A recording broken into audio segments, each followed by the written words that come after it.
breton.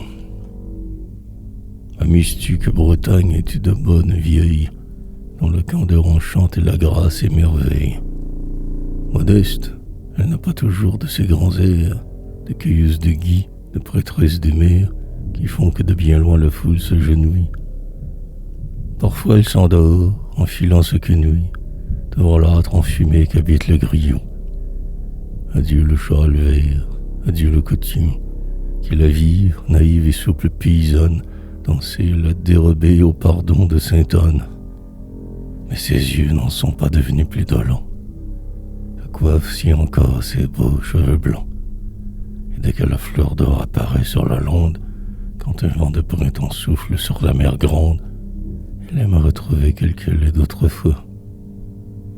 Le charme de jeunesse est resté dans sa voix.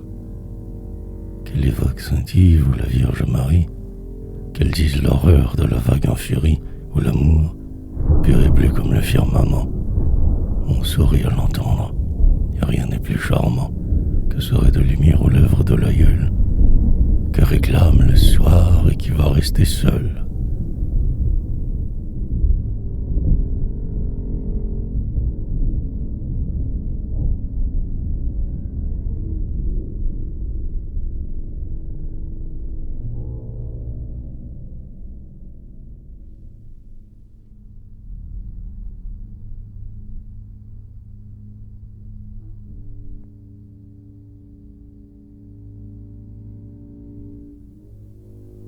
Un prévert qui reluit dans l'aube transparente, un moulin qui tic-tac au bord de l'eau courante, des fleurs, des fleurs, des fleurs au milieu du cresson, et toujours et partout l'idéal chanson, puis de petits moutons qui broutent l'herbe de rue, des enfants piaillant, très sales, dans la rue, une nature agreste et son grand tralala, et je me dis, où diable ai-je vu tout cela? Je connais le berger, je connais la bergère. L'épicière du coin ne m'est pas étranger. Le facteur me salue, il est de mes amis et me demande à boire ainsi qu'il est permis. J'aime ces bonnes gens, ils sont bien de ma race. Ici rien ne me pèse, rien ne m'embarrasse. On ne m'accueille pas d'un sourire moqueur, même le gris payé tout près de mon cœur. Ah, je ne sais quel air, dirais-je, de tendresse. Il m'a semblé revoir encore ma douce Bresse.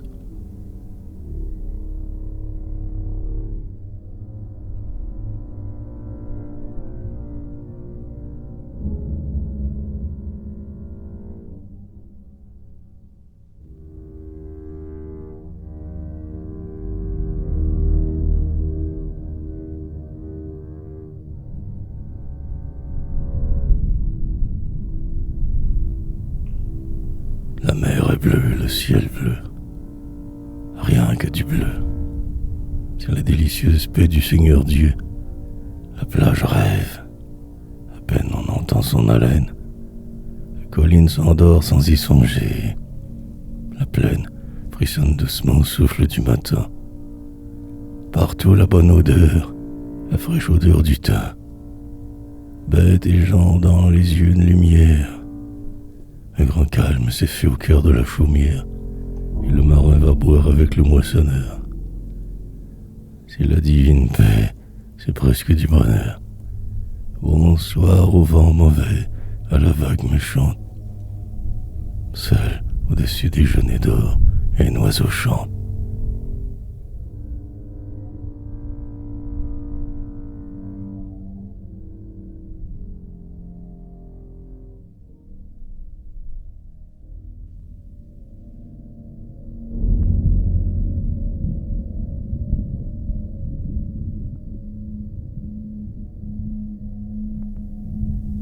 Mais la mer est mauvaise aussi, mauvaise en diable.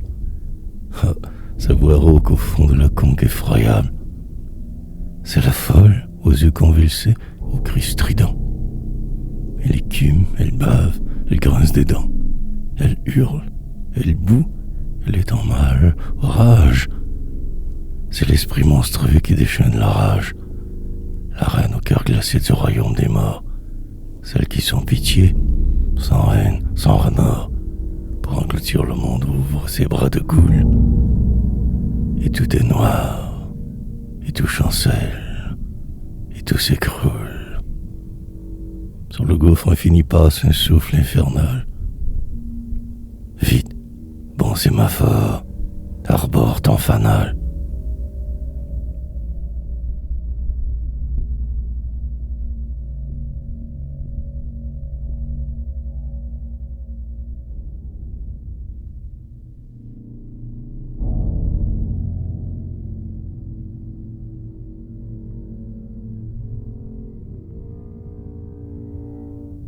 Et des roses, partout, partout des roses blanches, roses de tous les jours et roses des dimanches.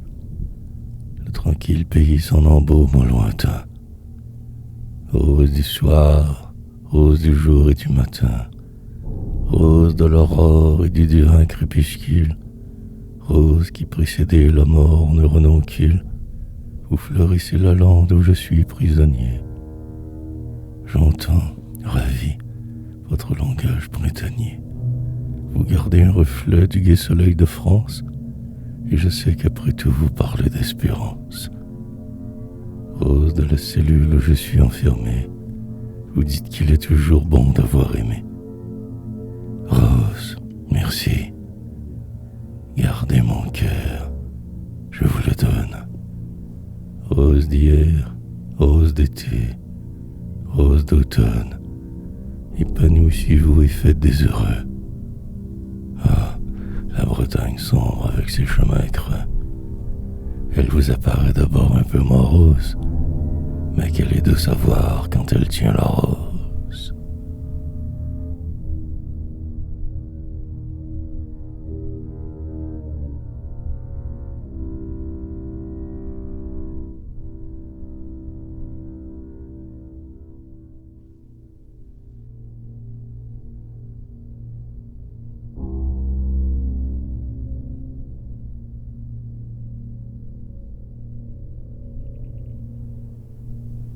Comme un gardien fidèle au seuil de la maison, le rocher du Skevel surveille l'horizon. Il regarde filer au loin les blanches voiles. Il sait l'heure où le ciel se fleurira d'étoiles et quand s'allumera le phare éblouissant. Lui, le grand immobile, il sourit aux passants. Le front ceint d'azur clair, de soleil ou de brume, il écoute la vie sans trop d'amertume. Pourtant, quand la tempête éclate au ciel profond, il semble là de tout ce que les hommes font. Il dépouille d'un coup ses allures tranquilles, il est hargneux comme la nuit sur les 7 îles. On s'imagine voir, échappé de l'enfer, quelques monstrueux dogues en arrêt sur la mer.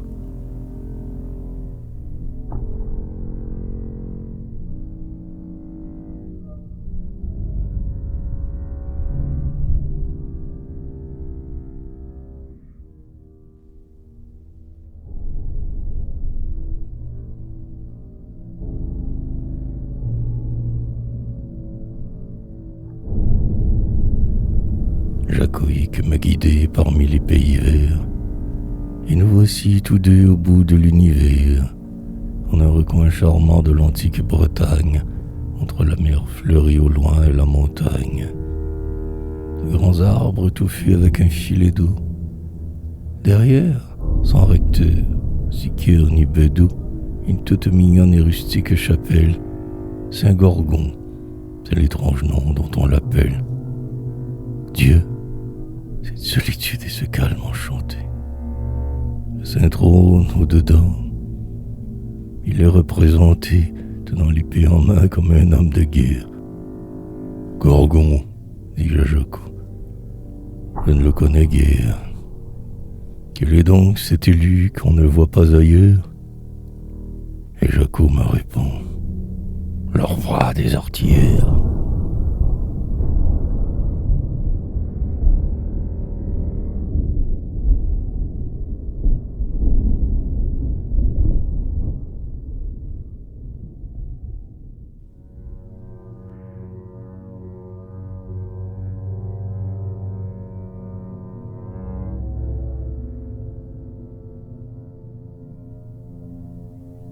Un autre brave saint du Zec est à 2 pas, fort aimé de la Vierge et des gens de là-bas.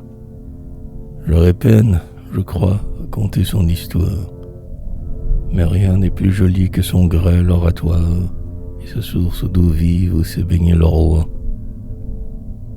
Nous lui rendîmes nos devoirs, Jaco et moi, pas de près. Bon sang se scellait, mais qu'importe, puisqu'une tirelire était contre la porte, qu'un écriteau disait, gaiement peint sur l'urée, « Tenez, Saint du Zec, il vous en sera gré. » J'allais obtempérer à ce conseil honnête, quand Jaco, « Oh, monsieur, que vous êtes bête. Saint du Zec est au ciel, il n'a besoin de rien. Mais moi j'ai toujours soif et je suis bon chrétien. N'ai-je pas un bonnet au milieu du visage? Donnez-moi les 2 sous, on saurait faire usage. »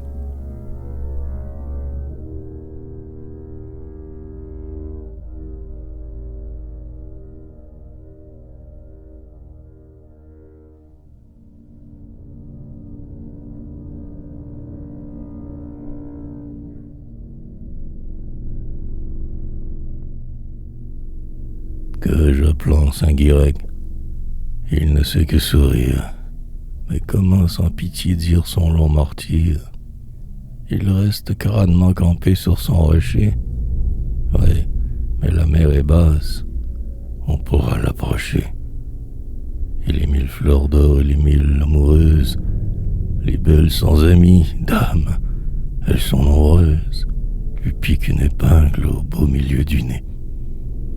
Certes, je suis hostile à ces yeux obstinés, bien qu'un peu parpaillot, ce vieux saint me fait peine. Mais on se mariera, la chose est très certaine, avant qu'il soit un an, à la grâce de Dieu, et cela vaut, ma foi, qu'on s'émancipe un peu. Je crois entendre au loin des merveilleuses cloches et l'argent trébuchant éclair qui sort des poches. Alors, laissons passer ce bon peuple falot. Saint-Guirec sourit toujours, les pieds dans l'eau.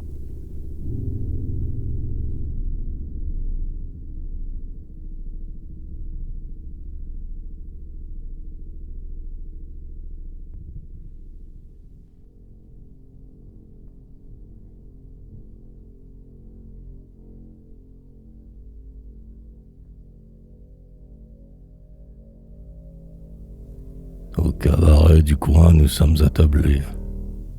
Mais qu'allons-nous bien boire en regardant ces blés?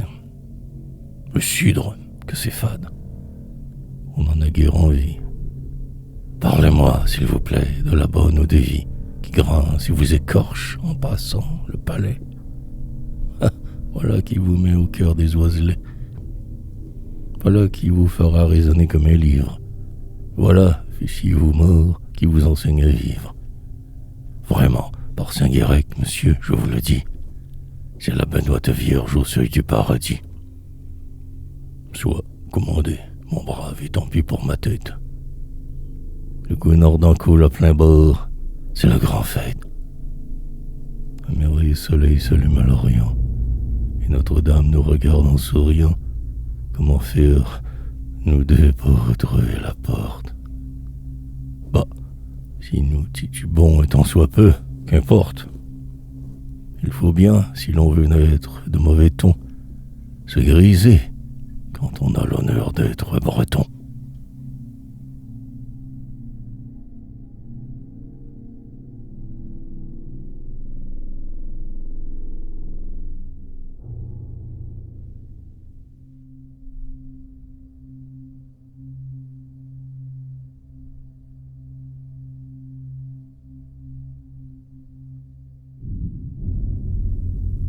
Francine a la gaieté d'une petite folle. Francine a la fraîcheur du matin qui s'envole. Francine a la candeur de la nuit qui descend. Son tendre cœur, j'en jure, est encore innocent. Quand sur la lande en friche elle garde ses vaches, on rêverait, à ses côtés, d'être à la tâche. Hélas, déjà ses yeux ne sont plus si fleuris. Elle tressaille au nom du monstrueux Paris. quelque dégoût lui vient du pays des apôtres, et le monstre la croquera comme les autres. Pauvre oiseau que le chien guette après l'oiseleur. Pourtant, regardez-la, regardez cette fleur. Si gentille, elle semble une vierge en prière, qui sourit sans penser du fond d'une verrière.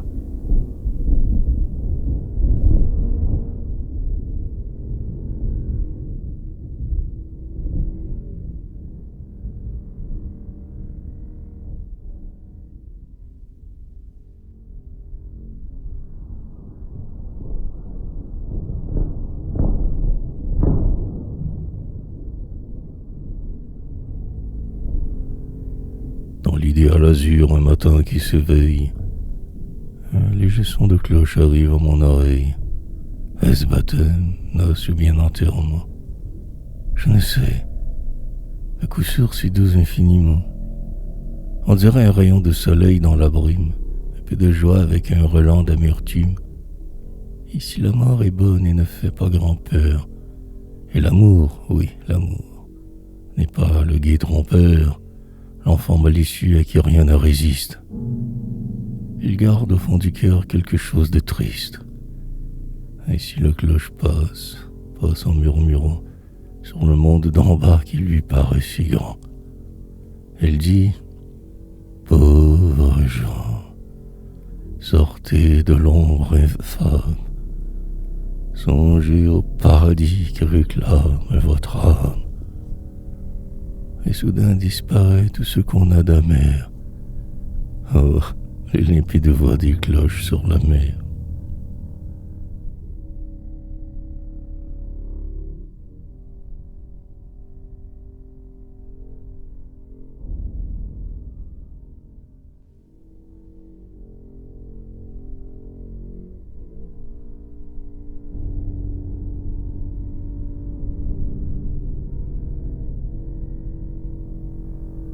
Et la sainte Bretagne est encore là debout, celle qui rit et pleure et chante et qui boit tout, celle qui prend rien bout de toute une année, celle qui crie aussi, vierge passionnée.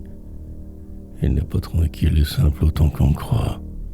Elle abrite plus d'un animal sous son toit, et ce n'est pas toujours, crois-moi, la blanche hermine. Mais dans ses yeux mouillés, l'avenir s'illumine. J'ai dit qu'elle était vieille. Oh, que je suis menteur.